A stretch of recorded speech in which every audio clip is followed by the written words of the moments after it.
Welcome to Thread of Terror. We bring you the creepiest stories from Reddit. Dim the lights, grab a blanket, and hit subscribe so you never miss a scare.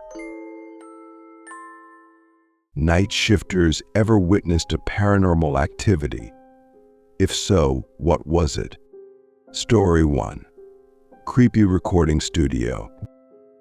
I used to intern in a recording studio in New York City years ago, where it was technically open 24 hours a day, 7 days a week. This meant there was always someone present, whether clients were in or not. The studio was located on an upper floor of a building, and due to the amount of expensive equipment inside, you could not access that floor by elevator without someone letting you up. The button for that floor was locked out, so you could not press it from inside the elevator. There was a camera at the front entrance downstairs, another at the elevator entrance, and one inside the elevator, all of which could be monitored from the front desk of the studio. When people arrived, you would buzz them in, wait until you saw them enter the elevator, and then you would have to push the button for the studio floor to bring the elevator up. One night I was working the overnight shift with another colleague who was there for cleaning and maintenance. It was just the two of us. Around 3:30 in the morning, we suddenly heard the elevator start running. The entire building consisted of offices, so there was typically no one in the building past 5 or 6 p.m. except for us. My colleague checked the cameras, but there was absolutely nothing. No one in the elevator and no movement anywhere else. Although it seemed strange, we reasoned that perhaps someone was still in the building and had called the elevator from a different floor. That explanation made sense until the elevator stopped at our floor and we heard the door chime. We were both sitting in the lobby about 15 feet away from the elevator and exchanged a glance filled with confusion and apprehension. I cannot express how much I hoped those doors would not open. Frozen in place, we stared at the doors as they slowly slid open. No one was there. Nobody had pressed the button to call the elevator, and there was nothing visible inside. We continued to stare, utterly motionless and silent.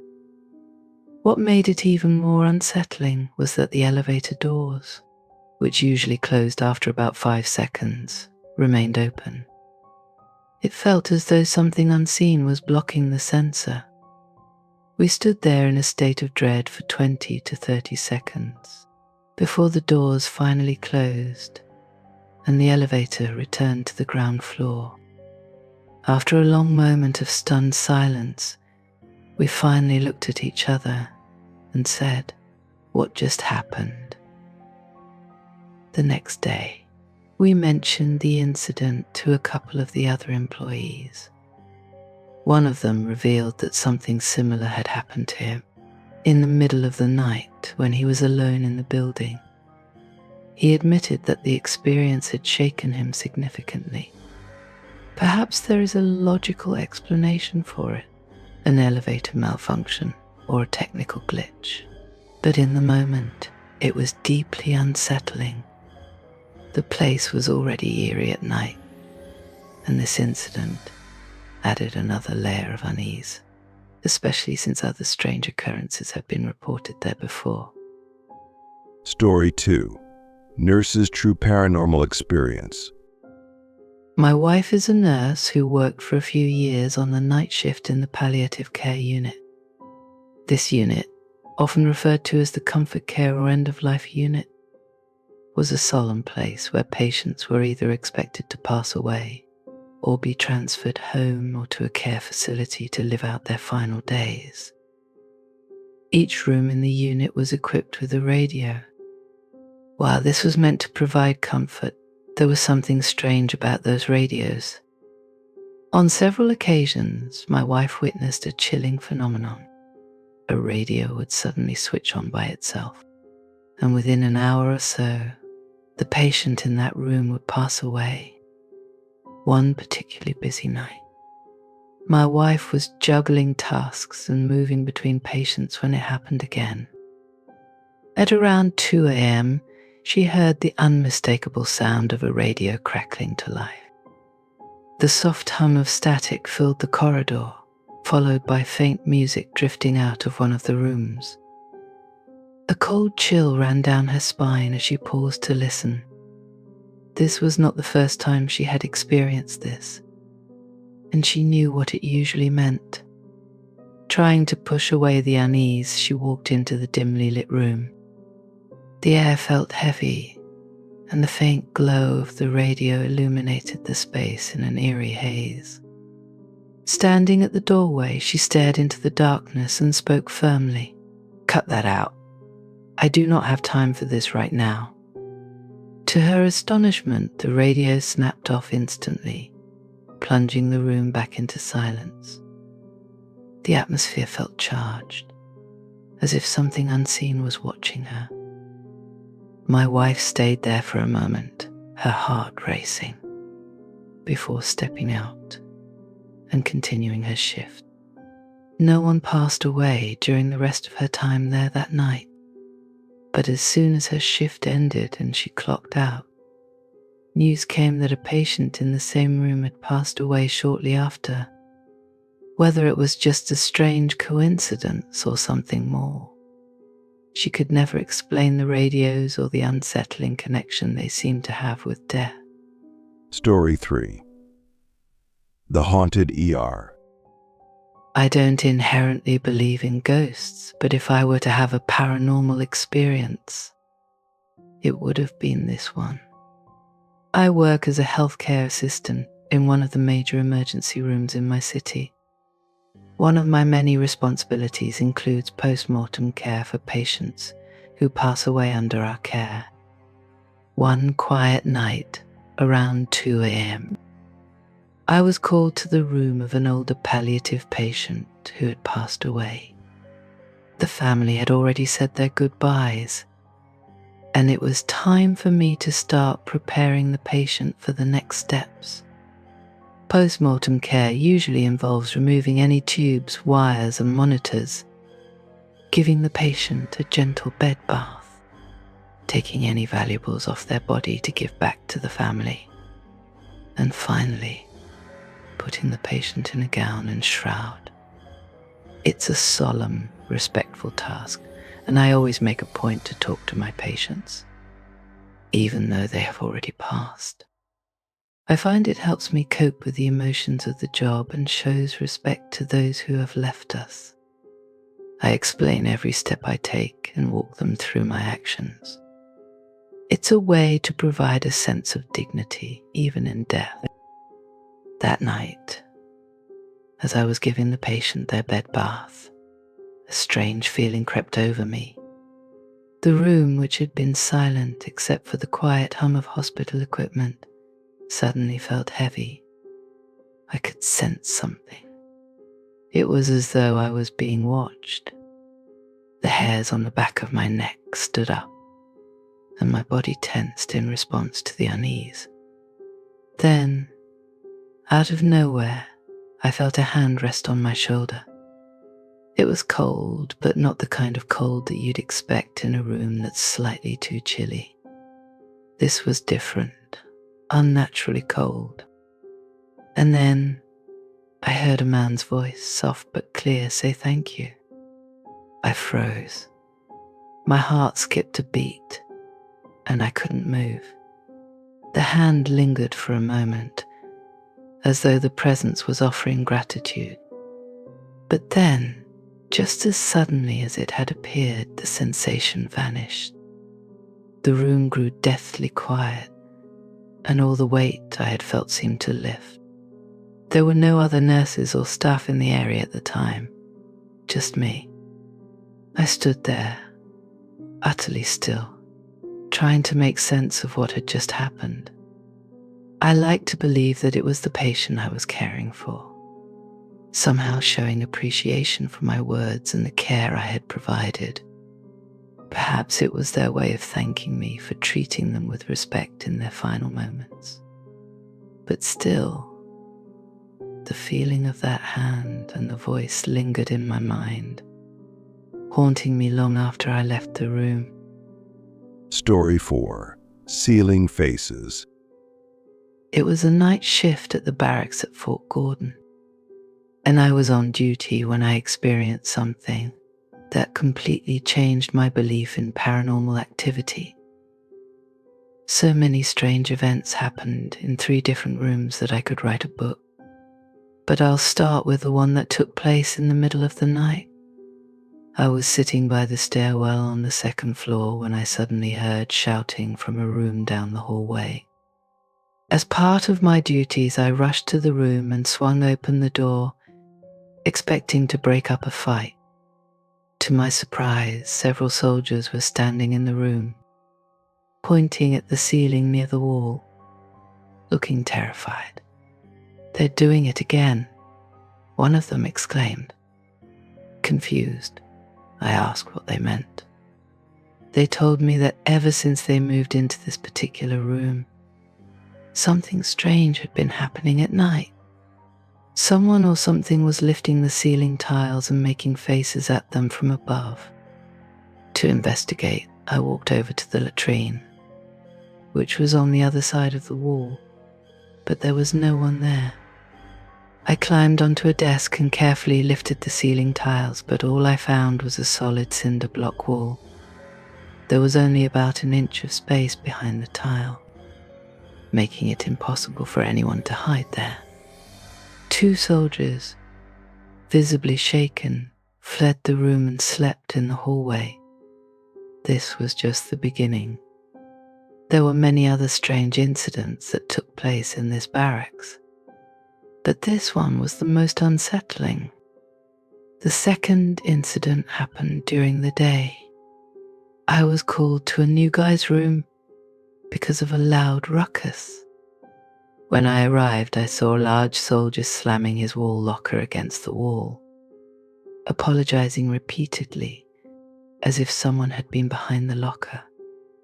The problem was there was nobody there. The soldiers had assumed someone was behind the locker, playing a prank. But when I checked, there was no one. The locker had started shaking and moving on its own. And while we were investigating, we heard a slow, eerie scratching noise coming from inside the locker. When the assigned soldier opened the locker, there was nothing inside that could have made the noise. But as soon as the locker was closed, the scratching resumed. I checked back several times throughout the day, and the noise never stopped. This was during the time near graduation, and the drill sergeants treated us more like equals. One day, a new class arrived, and the drill sergeant escorted them to their rooms. I was on fire watch duty at the time, so I had a clear view of the hallway. After several minutes, the drill sergeant came back up the stairs and marched down the hall, clearly furious. But then, something unusual happened. She stopped, did an about-face, and quickly headed back downstairs, her face showing fear and unease. Later that day, someone asked her about the incident. She revealed that, after yelling at the soldiers for not following orders, one of them explained that the room was already occupied. According to the soldier, someone had been sitting at the desk, writing a letter and crying. But when they pointed the person out to the drill sergeant, he was gone. The soldiers explained that the story was that someone had committed suicide in that very room after writing a letter. The scene would repeat itself with each new class, passing from one drill sergeant to the next. This was a drill sergeant who was known for her toughness and never showing weakness, yet the experience shook her to her core. When she finished telling us this story, she looked like she needed comfort more than anything else. Story 5. 3:30 a.m. I used to work at a 24-hour Subway restaurant. One night, I was in the back doing the dishes, and my co-worker was cleaning the toaster oven and bread oven. At around 3:30 a.m., I suddenly heard the door chime go off. Out of habit, I said, "Welcome to Subway," as I turned the corner. To my surprise, nobody was there. My co-worker was also gone.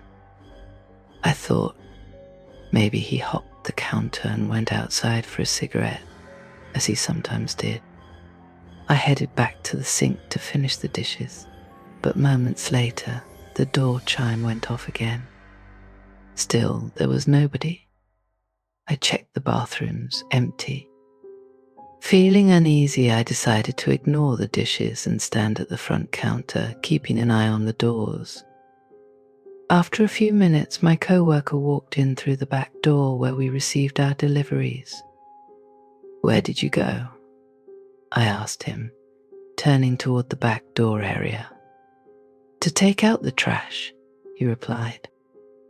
Just then, the door chime went off again. My co-worker did the same as me, calling out, "Welcome to Subway," and turned the corner, only to see nobody there. This time, however, the door was wide open. Our doors were weighted and designed to close on their own if left unattended. Yet the door remained open for several minutes as we stood there staring. Suddenly, it slammed shut with force. It was not a windy night, and even on the windiest days, those doors would not behave like that. I have no idea what caused it or why it happened on that particular night, but after I left that job, I was told it never happened again. We told our boss about the incident and even checked the security cameras. Nobody could explain what had happened that night. Story 6. Corridor of Shadows. I used to work at a movie theater, running the booths upstairs. The projectors were in a long, narrow corridor that stretched endlessly in the dim light. At night, after the final showings, we had to shut off the lights for each theater, including the small one above the projector itself. Then we covered the platters to protect them from dust. The task was manageable at first, as the nearby projectors were still on, providing some comfort.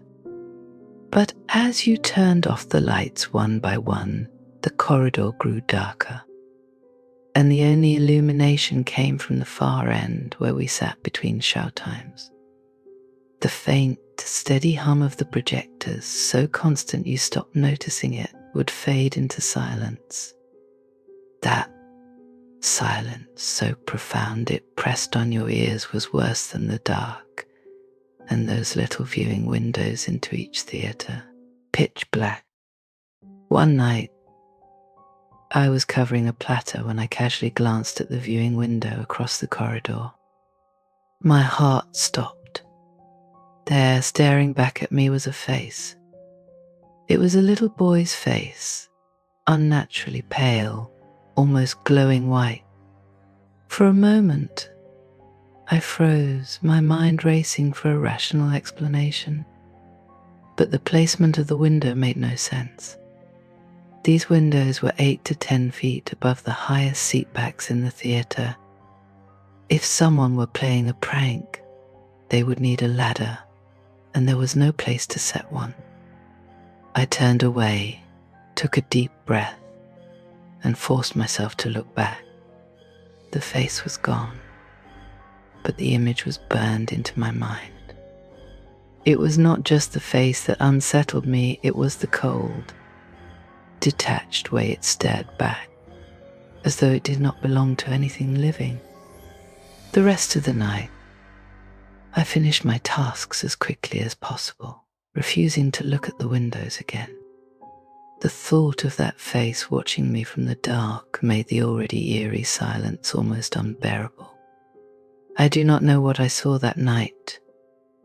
Perhaps there is a logical explanation, but even now, thinking about it makes my skin crawl. Whatever it was, It ensured I never felt alone in that corridor again.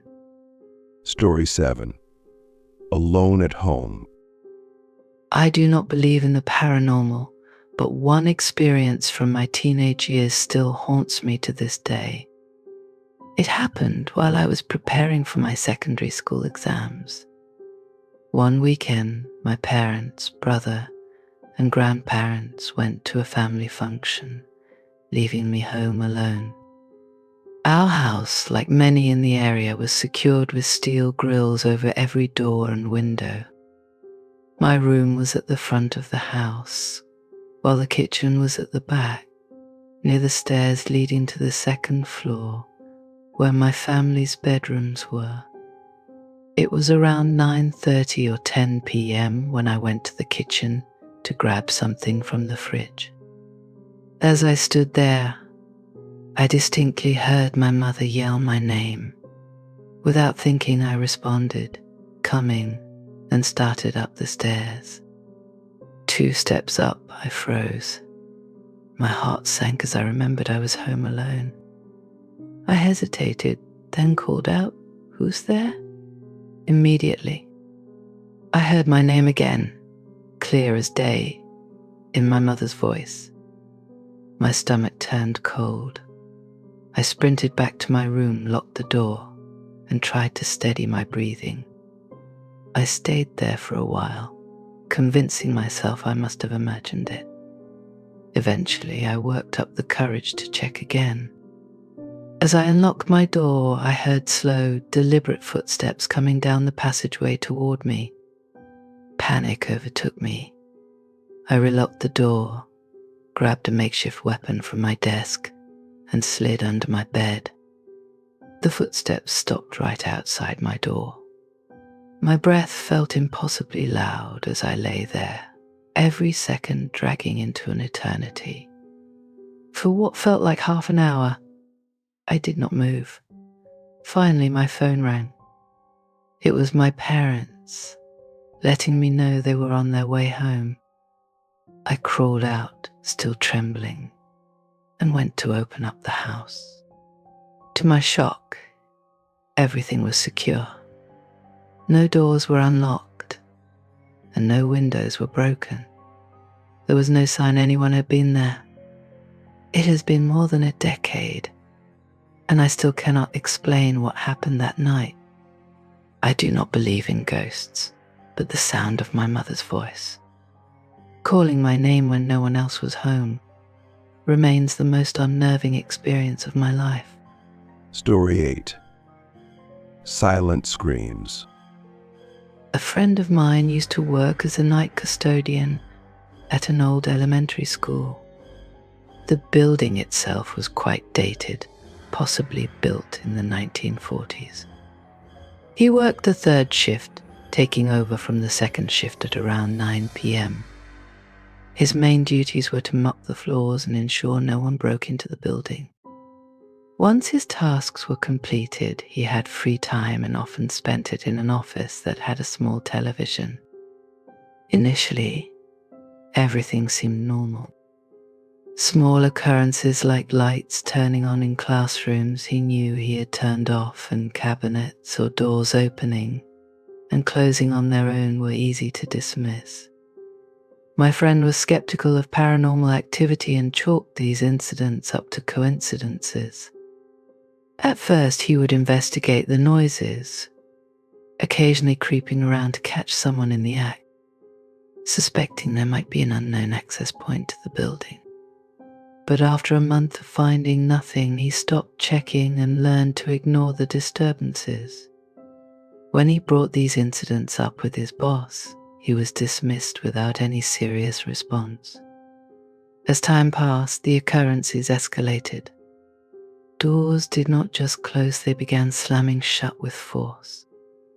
The faint sounds of children playing and even screaming echoed through the halls. Trash cans were mysteriously overturned, and objects were hurled at him despite no one else being present. These events began to take a toll on him. He considered quitting, but stayed because the job paid well, and he needed the money to support his family. To cope, he rushed through his tasks each night and then retreated to the office, positioning himself to face the door, where he would stay until the morning crew arrived at 6 in the morning. He avoided admitting how terrified he was of being alone in the school at night, instead convincing himself the phenomena had logical explanations. The final straw came one night when he was sitting in the office watching television. He felt a sudden force grab his chair and flip it backward, sending him to the floor. Startled and terrified, he looked around and saw no one. There was no way anyone could have entered the room without him noticing. Shaken, he immediately called his boss, quit on the spot, and promised to return the keys the next morning.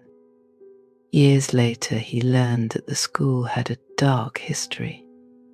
A pool had once been part of the building, but it was filled with concrete and covered over after multiple children tragically drowned there during the early years of the school. This revelation only deepened his belief in the paranormal and validated the fears he had endured during his time working there. Story 9. The Devil on 42.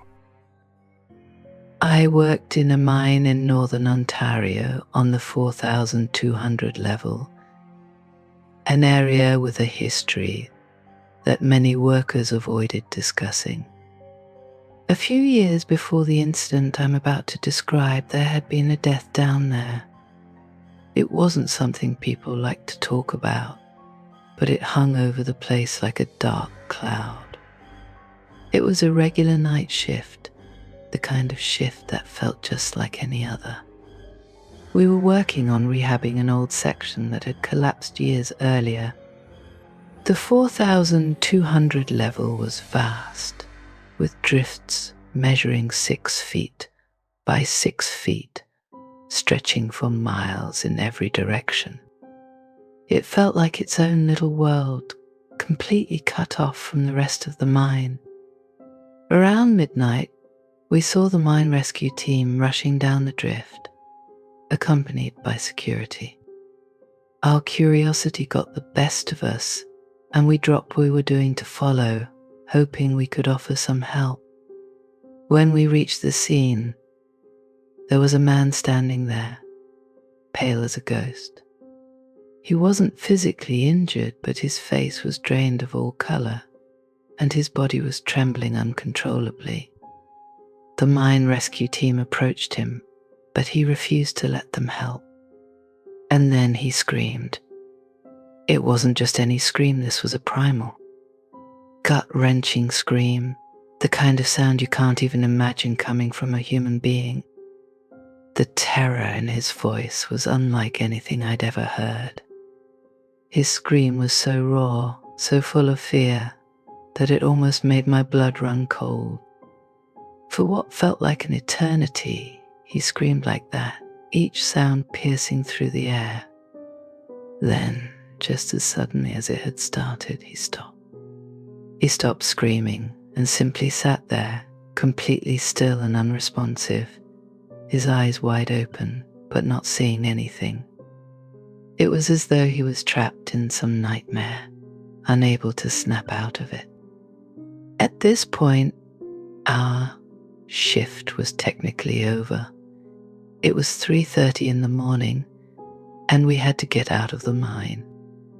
But we couldn't leave him down there like that.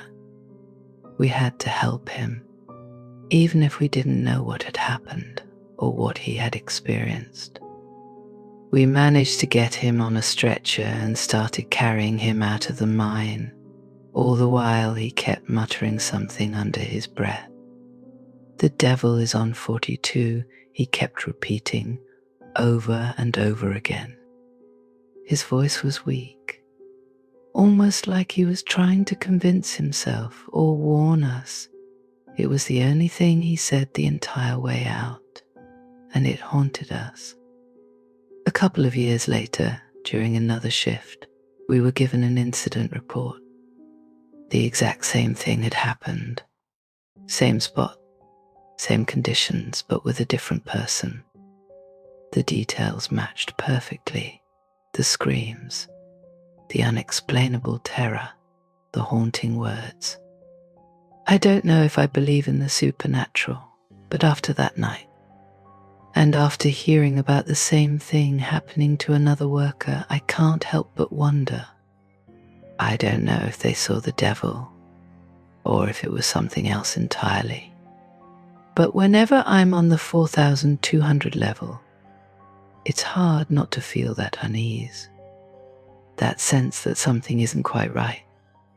Every time I descend into that dark, endless stretch of tunnels, the words echo in my mind. The devil is on 42.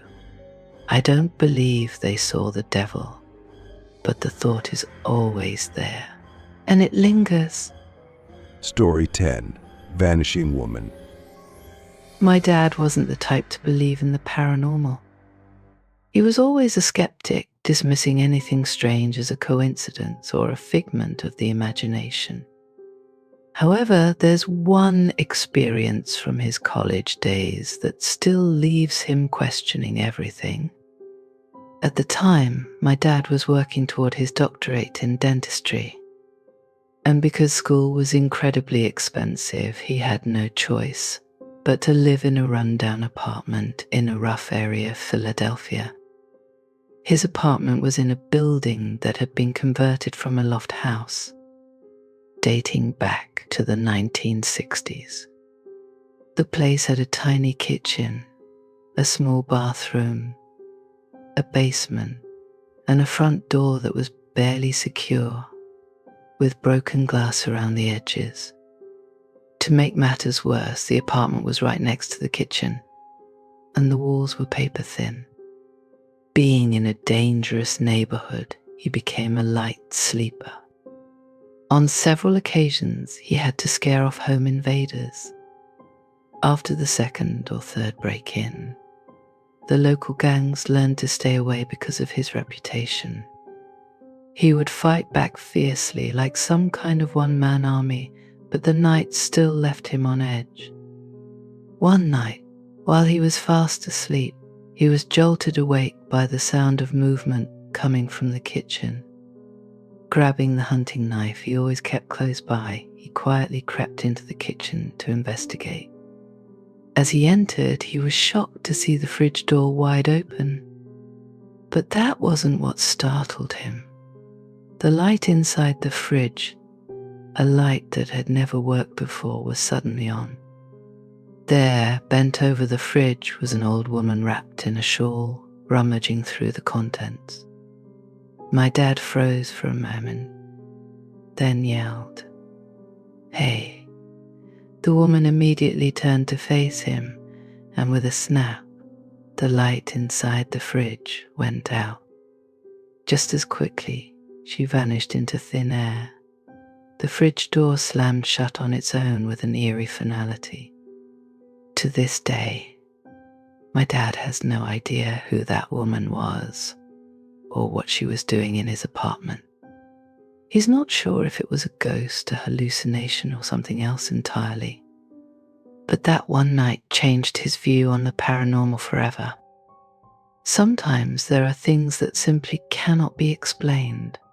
Thanks for joining us on this terrifying adventure. If tonight's story gave you chills, let us know in the comments below and share your own scary experiences too. Don't forget to leave a like if you want more nightmares and subscribe if you haven't already. Until next time, sleep tight and remember, not all shadows are empty.